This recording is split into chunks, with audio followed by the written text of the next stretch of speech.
करें स्टार्ट। नहीं मोन्टू बताओ, जो दिल्ली सल्तनत है, दिल्ली सल्तनत में कितने वंश हुए? 5।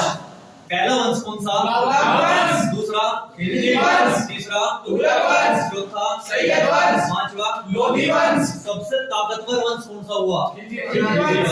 और खिलजी वंश में भी संस्थापक कौन हुए? जलालुद्दीन। जलालुद्दीन खिलजी। और जलालुद्दीन खिलजी के भतीजे कौन थे? अलाउद्दीन खिलजी। और जलालुद्दीन के ही वीर सेनापति थे कौन? अलाउद्दीन खिलजी। बताओ तो दिल्ली सल्तनत में पहला वंश कौन सा हुआ? गुलाम वंश। गुलाम वंश का दूसरा नाम क्या है? मामलूक वंश, दास वंश और इल्बरी वंश। तो बताओ जो गुलाम वंश है, गुलाम वंश के संस्थापक कौन है? कुतुबुद्दीन ऐबक। कुतुबुद्दीन ऐबक ने क्या निर्माण करवाया? तो बताओ ना किस चीज का करवाया? कुतुब मीनार का। कुतुब मीनार की हाइट कितनी? 73 फीट।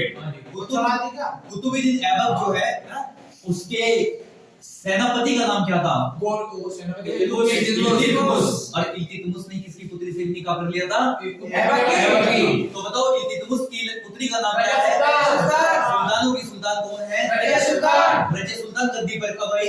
1236 से 1240। रजिया सुल्तान ने किसके साथ? अंतोनिया। लेकिन मंतरफा प्रेम कौन था? तो बताओ एक बार जो रजिया सुल्तान है, रजिया सुल्तान ने कहां पर युद्ध करा था? पंजाब। किस युद्ध का नाम क्या था? हिंद का युद्ध। इसके अलावा आप मुझे बताओ जो रजिया सुल्तान थी, क्या रजिया सुल्तान ने अपने पिता को बचाने के लिए ग्वालियर अभियान चलाया था? वहां पे कितने घंटे में ग्वालियर के राजा उदय सिंह। तो बताओ क्या जो इल्तुतमिश है उसने अपने 50 पुत्रों को पैगाम भिजवाया था? 50 में से कोई भी नहीं आया। इसके अलावा बताओ जो रजिया सुल्तान थी उसकी मृत्यु किसने करी थी? काफिरों ने। कब? 1240 में। रजिया के बाद गद्दी पर कौन आया? आराम शाह। और आराम शाह ने आराम ही करा अपने जीवन में। इसके अलावा बताओ 8 महीनों तक आराम शाह के बाद कौन आया? नसरुद्दीन महमूद। और नसरुद्दीन महमूद किसका लड़का था? इल्तुतमिश का। और नसरुद्दीन महमूद ने किसकी पुत्री से शादी की थी? बलबन। और वही बलबन जिसकी हाइट 3.5 फुट। वही बलबन जिसने सिजदा की नीति चलाई। वही बलबन जिसने पाबोस की नीति चलाई। और वही बलबन जिसने जिन इलाही धर्म चला दिया। तो बताओ एक बार नसरुद्दीन महमूद का कार्य क्या था? 24 बाजार में 5 बजे। तो बलबन ने क्या? बलबन ने अपने आप को लौह एवं रक्त नीति से विचारा था?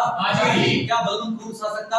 एक विचारधारा थी कि गरीबों में हम देखने के लिए गरीबों से बात भी नहीं करेंगे। तो बताओ बलबन के बाद गद्दी पर कौन आया? बुगरा खान। बुगरा खान कौन था?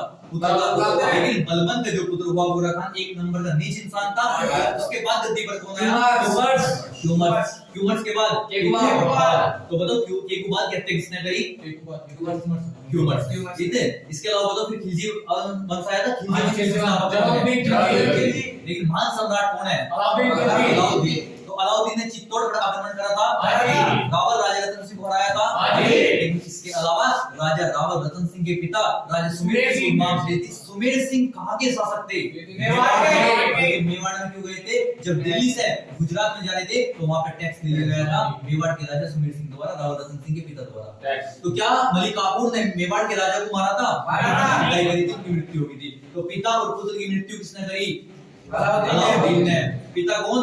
सुमेर सिंह। पुत्र कौन? रावल सिंह। इसके अलावा बताओ क्या उसने अपना देवगिरी अभियान शुरू करा था? 26 फरवरी 1296 की वो दिन था। और इसके अलावा पहला अभियान क्या सफल रहा था? लेकिन देवगिरी के शासक कौन थे? रामचंद्र देव।